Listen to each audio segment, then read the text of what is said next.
Hey guys, let's take a look at the compression lock today. The compression lock is a really nice solution to a lock design on a knife. I really like it. It's super strong. It's super fun to play with.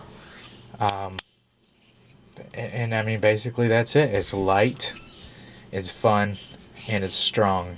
I mean, it's a great locking system.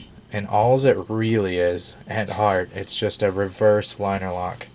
So instead of the liner jamming up underneath the tang here, it jams up on the top and pinches between the tang and the stop pin. So I've already removed the 2 screws on this one, and it may be dirty. It's never come apart. I just removed the screws here so you don't have to see all that. Because the lanyard tube is flared on these pair of 2s, I'm just going to keep it and just pull it out and swing it up. Okay. So what you have are skeletonized liners. Try to keep all this so you can see it. Right. That just reduces the weight.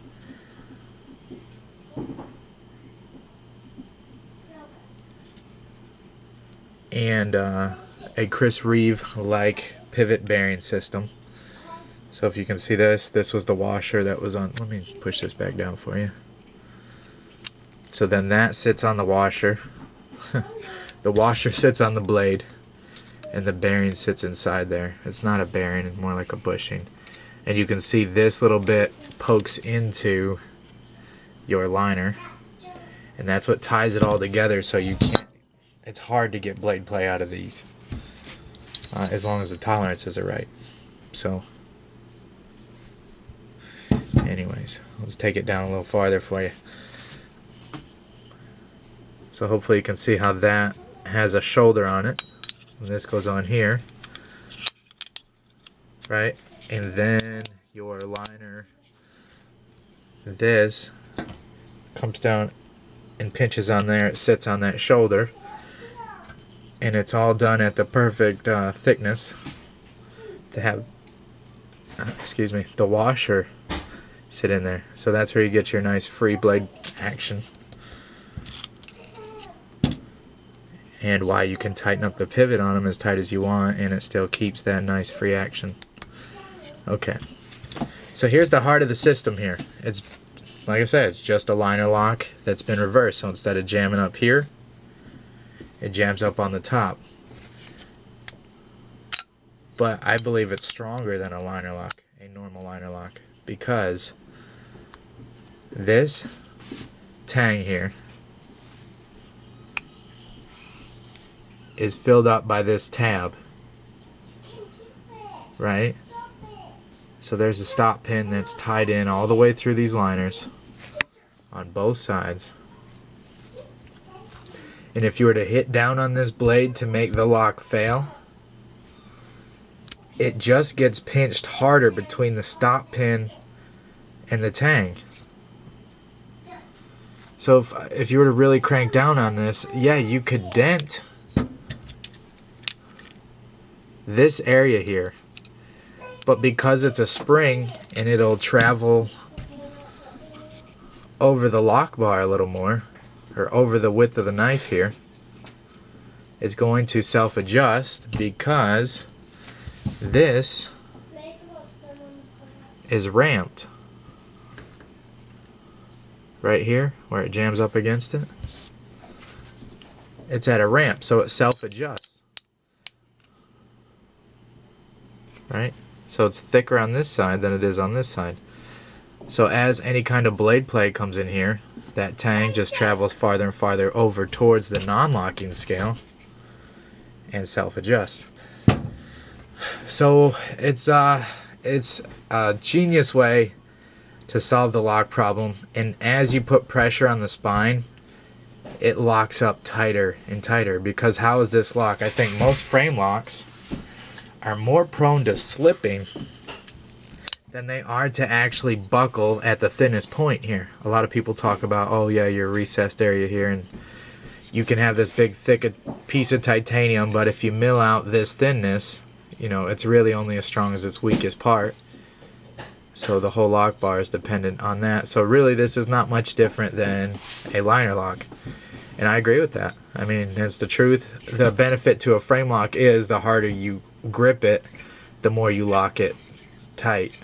But I think really if this thing was going to slip and fail, it's going to do that whether you're white knuckling it or not. You know, it may help a little bit because you're squeezing it, but I don't think it's going to be anything like the pinching, I guess, pinching factor. I don't know how you would describe that. Right? So I think the biggest concern with frame locks, and I've never ran into this, this is all really just in theory, is slipping. So that's why some people like those early lockups. I don't. I like 50% or more. I like my Sebenza that's sitting at like 90% covered all the way over the tank. It's almost touching the other liner, but it's not. I think slipping is something to be more worried about than actual like breaking this cutout area. So yeah, it's I don't think this can slip, because if you really look at it, the harder you knock this spine down, this levers up and pinches that tab up against the stop pin. I mean, I guess in theory, even though I bet sales never had one sent back because this happened, in theory, the only real failure could happen is if you blew through the top of this on both sides. You would have to like shear that metal or crack it and then rip it up and off. And I don't know what the heck you'd be doing, because I think you could lightly baton wood with a pair two. Wouldn't suggest it, but I think it would stand up to you know, maybe some kindling. And then that on top of the addicting action, they're just fun to play with. You just kind of pinch this and it, right? And one reason you can do that is because look where the detent is. When you pinch this, there's no detent touching the blade, right? And then that paired up with the almost Chris Reeve-like bearing system. I say almost because it's like on the same theory, but it has shoulders on the bushing that actually sit inside the liners, so it actually ties the whole thing together a little better. I just wish that we seen it on smaller knives. I don't know if it has to be a certain size knife to make the compression lock work. I think it'd be neat to see a flipper with it, because there's certainly enough room, and these things have a nice smooth action. You think if this extended down, what about like a flipper para, right?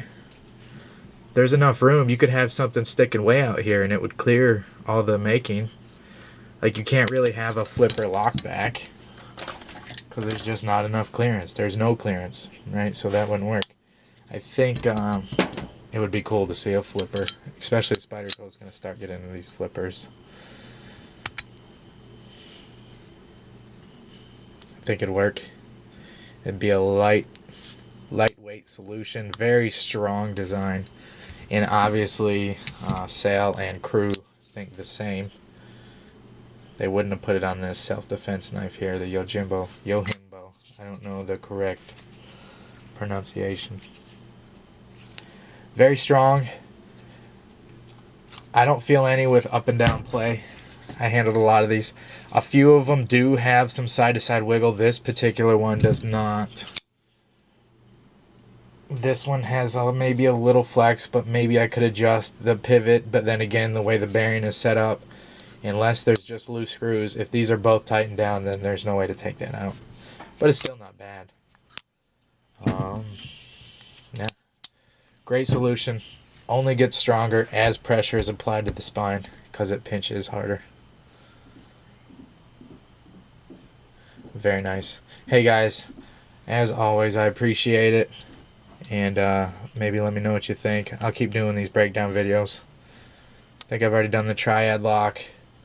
Maybe we should look at a normal lockback version or something. Maybe something like a FRN lockback. I don't know. Let me know what you think. Until then, enjoy your pair of twos. I know there's a bunch out there, and know that your locking system is what I believe one of the best on the market right now.